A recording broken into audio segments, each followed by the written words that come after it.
দাদা মই আহিলোঁ। তই আহিলি ইমান দেৰি কৰিলি যে দেৱাগৰ স্পট থৈ আহিলোঁ, অকণমান দেৰি হ'ল। হ'ব দিয়ক একদম দেৰিকৈ কৰি দিম। ব'ল ব'ল পিছফালে ব'ল না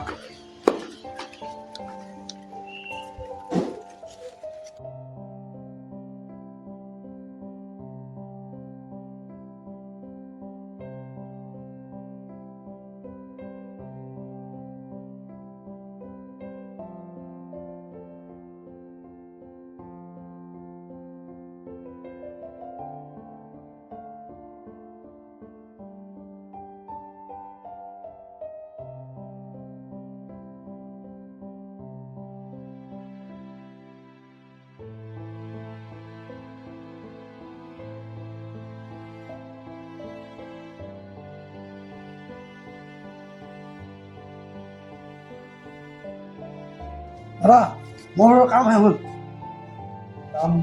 ঠিক আছে তই পিছে কালি এই পইচাটো লৈ যাবি দাদা পইচাটো এতিয়া দিলে ভাল হয়। যাওঁতে অলপ বজাৰ কৰি যাব লাগিব, ঘৰত খাবলৈ একো নাই। গোহালি গৰু বন্ধাৰ পাছত আমি আৰু পইচা নিদিওঁ তই কালি ৰাতিপুৱা মোৰ তাৰ পইচাটো লৈ যাবি এতিয়া আৰু আকাৰ কৰি ৰাখিবি তই হা এই পইচা দিবই নোৱাৰা মই কামত কিয় লগাইছিল? আজি মই বেলেগত কাম কৰিলে পইচাটো পালোঁ হয়।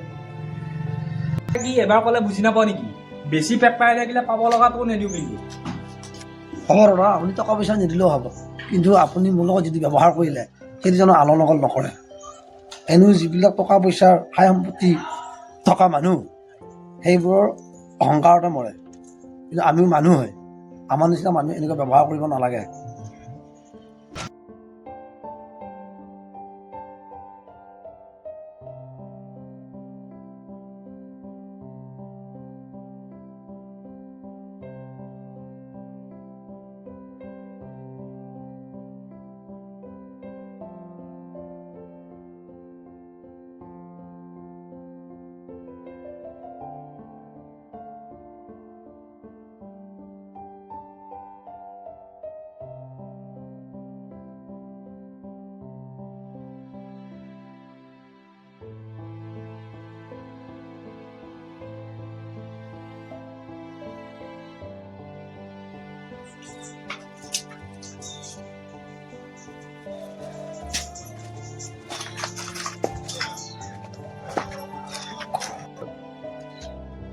দেউতা বহুত দিন হ'ল মাংস খোৱা নাই, আজিয়ে কামৰ পৰা আহোঁতে মাংস লৈ আহিবাচোন। হ'ব দে, কামৰ পৰা যদি পইচা পাওঁ আহোঁ কি লৈ আহিম। হয়।